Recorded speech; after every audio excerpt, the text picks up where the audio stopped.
Selamat menyaksikan. Baik, Assalamualaikum warahmatullahi wabarakatuh. Perkenalkan, saya Walia Muharami dengan NIM 123111003. Nah, saya Prodi Piawud semester 5.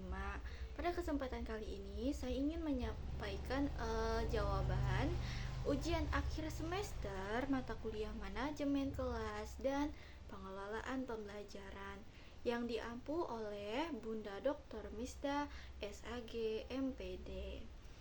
Nah, ini soalnya tuh berkaitan dengan konsep pembelajaran, prinsip pengelolaan pembelajaran, terus juga urgensi pengelolaan pembelajaran jika dikaitkan dengan tujuan dan fungsi manajemen kelas itu sendiri.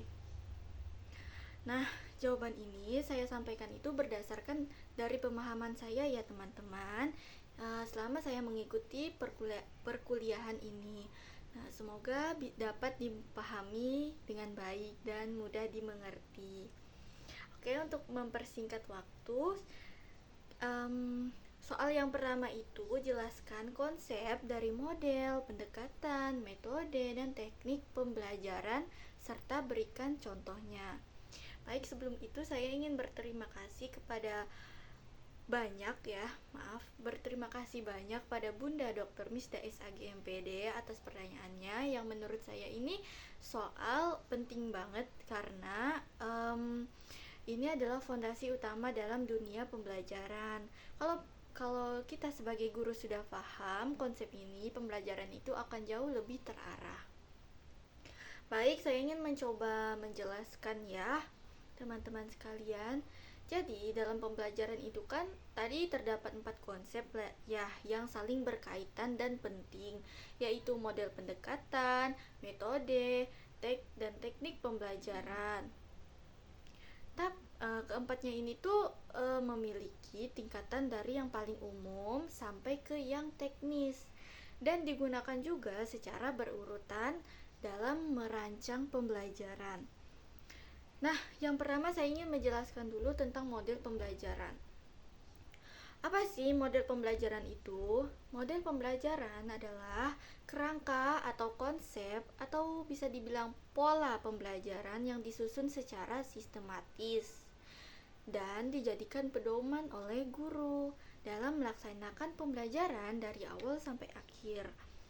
Di dalam model pembelajaran ini sudah tergambar nih kayak ada tujuan pembelajaran, terus juga langkah-langkah kegiatannya mau gimana, terus peran guru dan peserta didik serta suasana belajar yang ingin diciptakan oleh guru itu sendiri. Nah, model pembelajaran ini bersifat menyeluruh dan menjadikan gambaran besar bagaimana sih proses pembelajaran yang akan berlangsung ke depannya. Lanjut, yang kedua itu ada pendekatan pembelajaran. Nah, pendekatan pembelajaran itu adalah cara pandang atau sudut pandang guru terhadap proses belajar mengajar. Jadi, pendekatan ini tuh menjawab pertanyaan utama, yaitu pembelajaran ini berpusat pada siapa, guru atau peserta didik.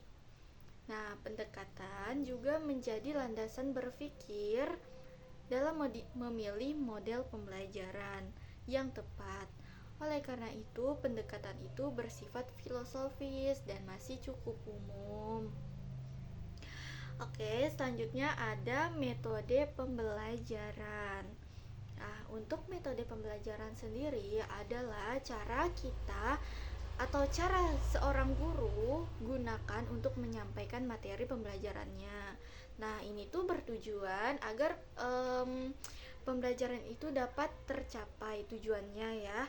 Metode ini juga dipilih sesuai dengan model dan pendekatan yang digunakan. Metode pembelajaran itu kan bersifat operasional karena langsung berkaitan dengan aktivitas belajar mengajar di kelas, kayak metode bercerita, drama, dan lain sebagainya. Nah, yang terakhir ada teknik pembelajaran. Teknik pembelajaran adalah cara paling spesifik dan praktis banget yang digunakan guru dalam menerapkan metode pembelajaran. Nah, teknik ini biasanya disesuaikan dengan kondisi di kelas masing-masing, terus karakter peserta didik, dan situasi pembelajarannya seperti apa.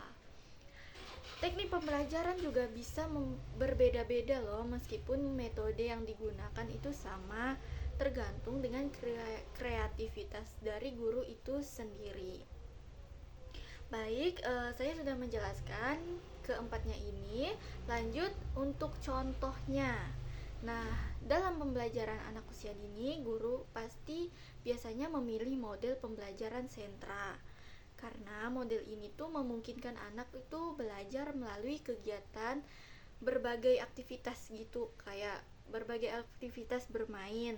Nah, model pembelajaran sentra ini juga cocok untuk mengembangkan aspek kognitif, sosial, emosi, bahasa, agama, seni, anak.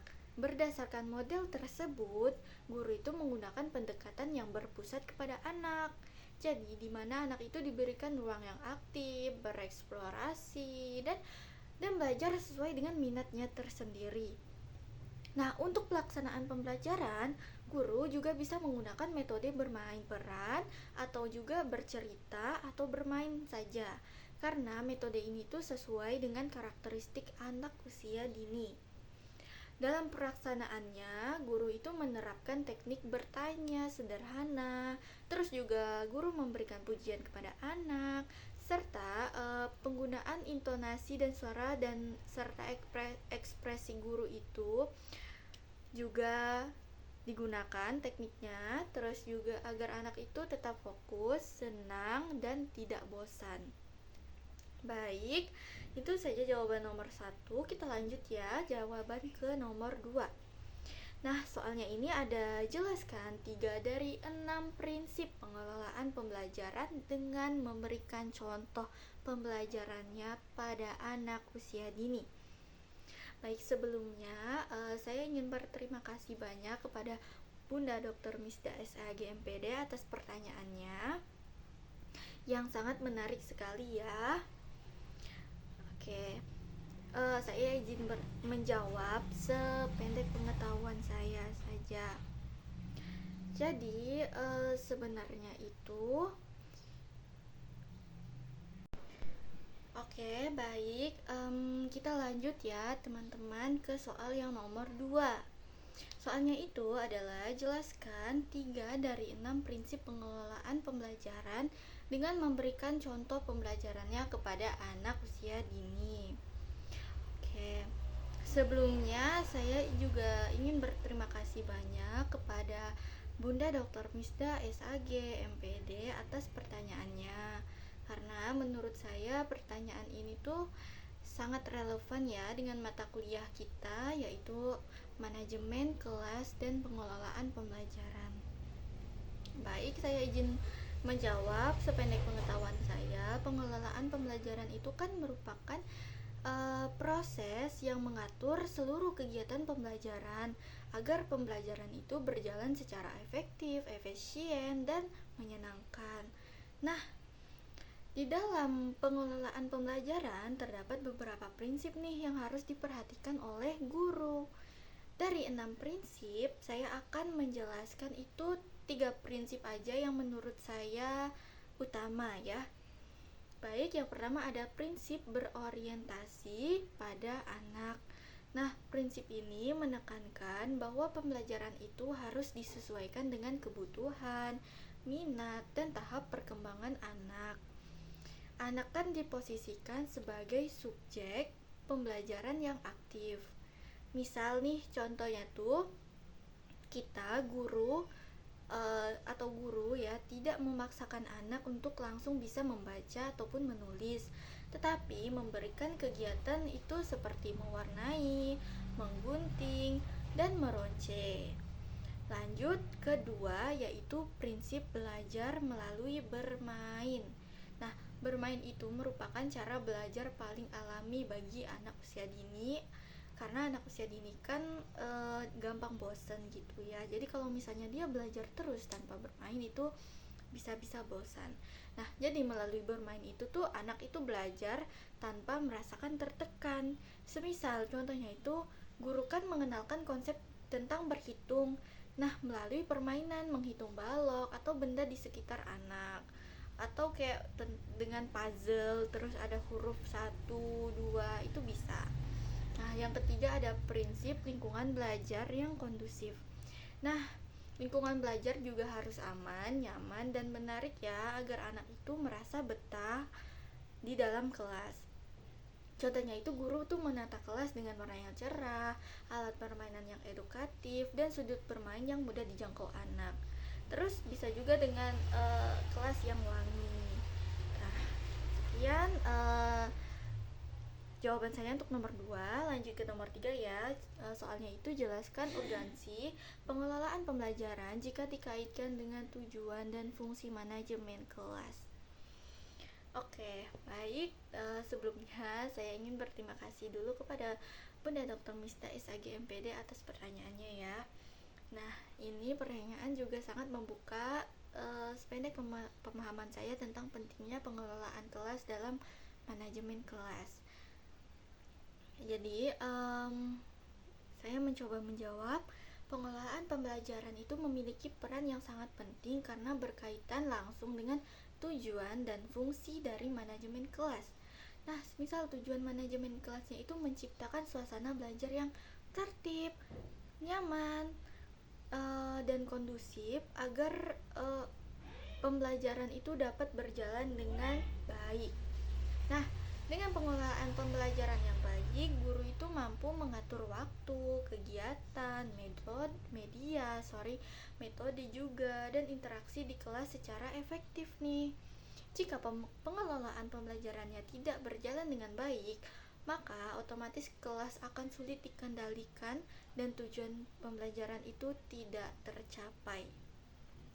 Nah, apa sih kaitannya dengan fungsi manajemen kelas? Kaitannya itu, pengelolaan pembelajaran itu sejalan dengan fungsi manajemen kelas.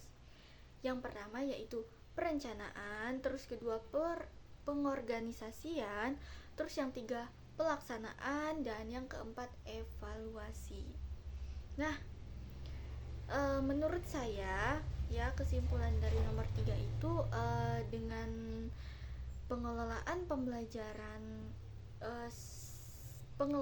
pembelajaran itu sangat urgent karena menjadi kunci keberhasilan manajemen kelas dan tercapainya tujuan pembelajaran.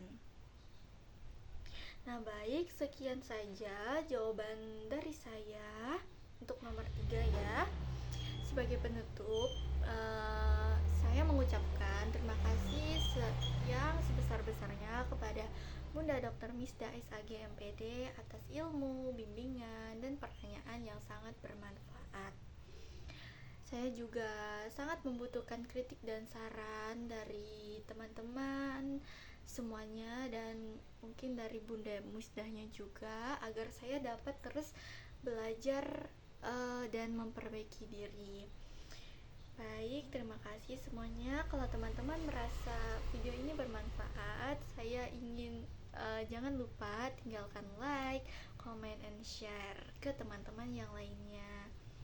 Terima kasih semuanya. Wassalamualaikum warahmatullahi wabarakatuh.